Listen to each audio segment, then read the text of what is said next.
I get to meet with so many incredible entrepreneurs and executive coaches, and Adam certainly is one of them. I've got his profile up here on LinkedIn, and I sat down with Adam. You're going to walk away some incredible golden nuggets. I did. You'll love what he's talking about and how he helps CEOs and executive management teams. Let's go check it out.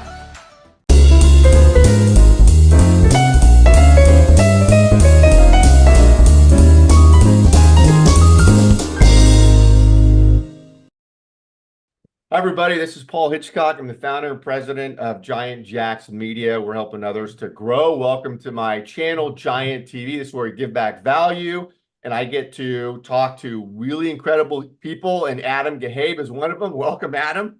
Thank you, Paul. Thank you very much for having me, sir. Yeah. And you are a certified business and leadership coach. Love it. And so I want to dive into what exactly does that mean and what are you focused on? So, and I know you and I were talking offline. You've got a great story. So how did you get into this and tell me where you are right now? Okay, so thank you so much for having me, and thank you for this question. To be honest, this is probably the largest misnomer in the industry that I face is who are you and what do you do and why do you do it? In order to answer that, I'm gonna actually go back and tell a quick story because I think that just works. Love it. Yeah. When people ask me that question, Paul, my answer is quite simple. I want to take you back on a journey too. Go back to when you were 6, 7, 8, 9, 10 years old, whether you played sports, whether you were in scouts, whether you just had a teacher in school. I want you to visualize what is that one person that really sticks out as someone who you respected, who identified something in you that you probably weren't as proficient at the given time, but there was passion, there was ability, and they really got something more out of you. Have that Yeah. person in mind? Well, yes, several. Yeah, several from Right? I mean, very, probably totally. Yeah. probably there's going to be multiple throughout all of our pasts. But the easiest way I can explain what business coaching is to me and what I do is to basically go through that exercise because that's kind of what I do with all of the businesses and clients that I work with today.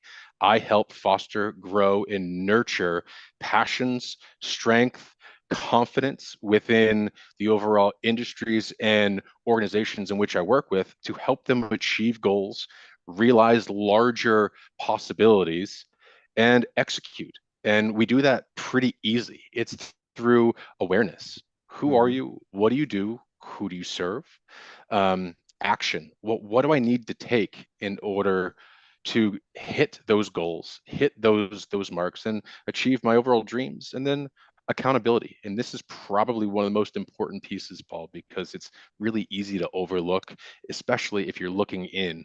It's easy to push things off. I don't feel like going to this networking call. I don't Totally. feel like Yeah. doing XYZ. And sometimes you just need that little bit of help to give you that nudge in order to, force the actions that are going to better you, better your organization, better your team. And in doing so, hit your growth goals, hit your financial goals, bring more cohesion to the unit. And then the end result of all that is increased optimization. Who doesn't want any of that? Yeah, no, we all of that. Let me break that down a bit. So you're going in. So first of all, rewinding a bit. So who are you working with? What type of business, what niches, what Yeah. size of business are you working with? The owner, the executive team, both? Yeah. So the simple answer is both. The great part about business, and we were kind of chatting about this earlier, is it's a universal language. I don't necessarily have a particular industry pillar or vertical that I specialize in, although having said that, I do. I did spend 20 plus years in the software world. And so I love working with tech and tech forward companies because I speak their language. I understand their challenges. Being part of executive teams and leading organizations from top to bottom, you understand how isolating and how challenging that can be. Yeah. And having someone who's been there, done it, is extremely helpful to Huge. understanding exactly what's going on. Yep. Right. Yep. So, do I work with a lot of those types of firms? Yes. Do I work with a lot of our local small businesses? Of course. I've got a heart. I want to help. Yeah. Yep. I want you get into coaching because you feel like there's value that you can add, and I want to be able to spread that out as much as possible. So then, Adam, when you go into the business, working, let's say, with the team and or the owner, uh, are you working on issues related to the business and there's things that are broken that need to be fixed there, Mm. or is it more of the person, or both? I wish it was so easy that I could say it was one or the other. I'll answer that question by saying what I do is basically business therapy. And simply because it's really hard to decouple the personal and the professional, right? Um, you end Yeah. up bringing all those things together, either in the business, in the decisions that you make, or you bring the business back home, and that translates into how you're interacting with your spouse, your significant other, your kids. So it's a little bit of both. What I really do is I focus on either, I like to work with owners, CEOs, or C-suites. um, Okay. okay, and reason being is because I think that's the greatest way to enact organizational change, Yeah. Yeah. right? Top down, you get understanding that firm core competencies within an organization, and then you focus on, more importantly, not necessarily their challenges, because you do have to get in those, but you also have to celebrate their wins. What are you doing well? What have you learned from those specific actions? And have you tried to take those wins and bring them into some other areas of your business that where maybe you're struggling or you're not doing as well on, right? Yeah. And how we go about doing that is a lot of understanding of who you are, what you're doing, how you're serving, what your core values are. How do you handle communication, and how does that communication differ as you basically know your audience and you traverse that message down through your organization? Um, there This is is no one. internal communication you're talking about. How Yes, do you sir. handle Yes, internal? sir. Okay. Yeah. Well, Yeah. Yeah. once again, it also can extend outward, right? Because Yeah. if you're not messaging your clients in a way that's consumable by all, then you're only hitting on part of your client sector. You're not resonating. You're not hitting that mark and really making those types of connections. And that's what not only pulls clients in, but keeps them there, right? Is Yeah. that ability to resonate, that ability to understand and continue to provide value outside of a one-off pillar. So it's external, it's internal. I think having that strong organization internally is what allows you to be consistent and to Yeah. continue to drive value externally, whether that's meeting expectations, meeting deliverables, understanding client value and how you bring it. All of that stems from having really strong core competencies, core values, and more importantly, laser focused goal setting, communication, and execution. Yep. Every single person should know what they're doing, why they're doing it, and what value that's adding to the organization, but Paul, also to the client base that they're serving. It's pretty So simple, right? yeah, no, it adds up to me. When you go in and you're, what does an engagement look like? Is it an exploratory session or sessions? Like, what are you doing initially to get the Sure. roadmap of what needs to happen? Sure. So let's put it in context, and let's say I'm working with a CEO, okay? Yeah. Because it would drastically change based on the persona. But let's say I'm working with a local CEO who runs a 50 to 75 person software development lab, right? Um, the way it starts is we ask a series of questions, and through that, it's done within a strategic business review. And what we try to do during that first session is basically get an underpinnings of what they are trying to achieve, what's working well, what's not working well, what have they tried to do, and more importantly, what are their goals. That SBR, that strategic business review, it's really getting an underpinning of who that client is and what they're trying to do. What are their large goals?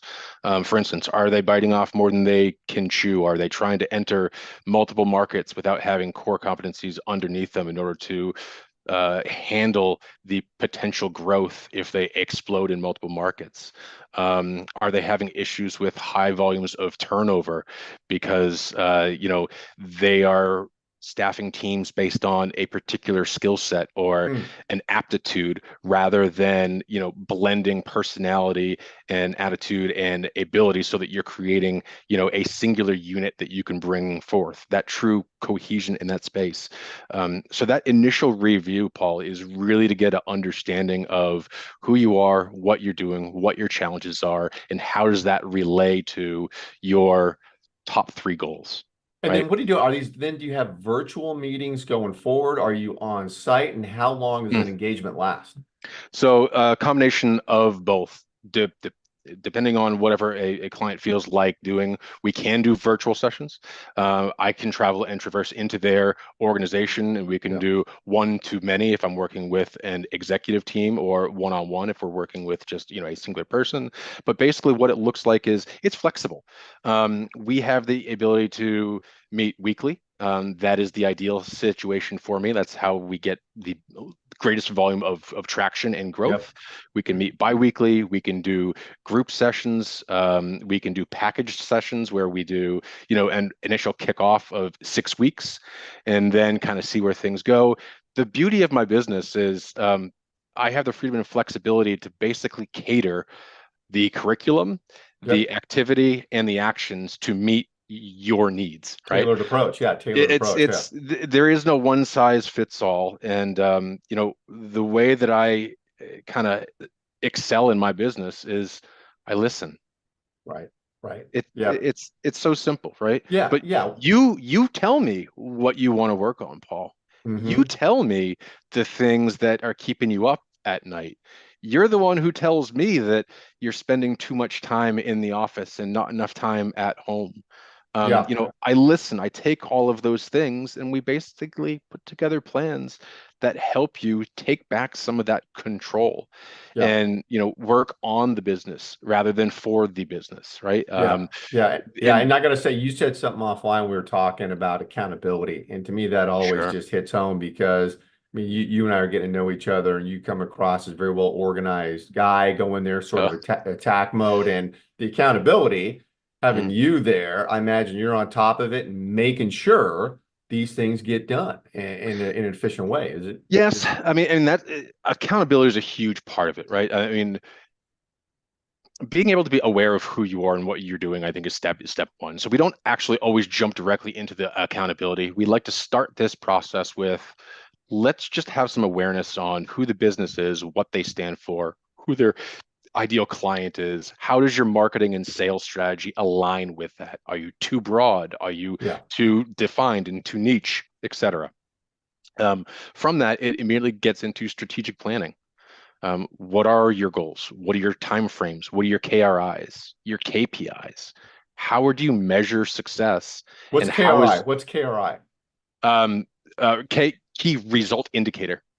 Okay, what this measuring results? Like, how do you measure Yes, it's results in it, this? it Okay, it's all about measuring your results to make sure that you're making got it. progress, right? Okay, okay. Right. And so once you get into talking about strategic planning, then the kind of the accountability piece comes in because you're taking action on those given plans. Yeah, And it never is and shouldn't be done in a way where you're shaming and it's negative. yeah, Accountability is a positive piece where agree. if something got in the way of you achieving a goal or reaching an objective, we may take a TV timeout, Paul, and segue. Well, what did you do? Yeah, yeah, Where did you spend your time? What did you think you were going to get from doing that? What you're hearing from me is questions. I mm-hmm. don't have the answers for every single problem that your business is facing. You are the subject matter expert of your business, right? Yeah, I am the accountability partner that's going to help drive not only the understanding of why you did what you did, but what are your next steps? And either how do you rectify those actions, or how do you pivot and go in a different direction so that the business has continuous growth working towards a set of objectives? yeah, That's critical. yeah. Every day has to get better. Yeah, right? and you got to And be a good listener, Adam, because it's a lost art today, right? Conversation's a lost art, listening's a lost art. Everyone's talking to each other. So when you said I'm a great listener, that's a big deal. Because if you go in there with an agenda, I imagine, and you're charging forward without really like shutting up and listening, problems, right? having predefined agendas doesn't work. Doesn't While work. we do plan out, I like to plan out at least 4 weeks in advance so that every client knows where we're going to go and what subjects we're going to tackle. It's quite often we have to deviate or spend multiple weeks on a singular session Yeah, because, well, we've kind of pulled apart some piece and we've found something else that needs to be addressed. And that's why I kind of mentioned it's a little bit of business therapy, Paul, yeah, because yeah. you really never know what's influencing either the decision maker or the outcomes until you start talking through and actually paying attention and listening. So Therapy, therapy. Yeah. I try to be as, you know, responsive and reactive as I can to needs, wants, and well, everyone is human. And Right. the beautiful part of that is we're all messy and we're imperfect, right? Not Um, me, Adam. I'm not. listen, I would probably argue. My Oh wife will God, yeah, we absolutely can be honest. agree Yeah. and say that Oh I'm yeah. I'm very imperfect, but I do try to bring that type of strategy into my coaching sessions because I think being empathetic and leading with empathy and sympathy and being understanding is a crucial piece to key leadership today. And unfortunately, I think that falls by the wayside in a lot of businesses. Yeah, Simply, true. Well, you and I were just talking offline. You're raising girls, I'm raising girls, yes, sir. and we have to be empathetic, And so because of those girls are always, needing us to be empathetic. Uh, Right, right. well, so I want to ask you then, I imagine, so for those people watching, we're going to have your links around this video because for everyone, we simulcast this everywhere, LinkedIn, YouTube, it's on Facebook, everywhere. And so do you have an initial session that you will do for somebody like an offer, a complimentary session to start out a conversation? Yeah, I mean, a lot of that has to do with knowing yourself. And the reason why we kind of know yourself is if you don't know yourself and what you're kind of driving for, how do you know your business and what your overall strategy is, Yeah. right? So it kind of starts with an understanding. I like to start all of my client engagements with doing an assessment, right? I'm a big fan of the behavioral sciences because it really helps drive home how you operate and what you do. So I like to use disc assessments to Oh kind yeah. of help with the understanding of how do Yeah. you operate? If you package that with EQ, you get the how and the why because it brings in the emotional piece. And that can be extremely telling. And it really helps us with how well do you know yourself? Yeah. How do you communicate? And then how do you think others perceive you? Hmm. Um, that's typically step one. Step two then immediately translates into, well, how do you know your business and how do your personal traits relate to how the business is being run, driven, etc. And those are typically are the first two sessions that really set us up for building that bond between coach and client so that we have the trust, loyalty, and understanding so that we can truly make progress. And it is a true open platform and sounding board. And Love that's how it. I like to operate. Love it. Love it all. Well, for those listening, so I highly encourage you to get connected with Adam, get on a call, learn what he's doing.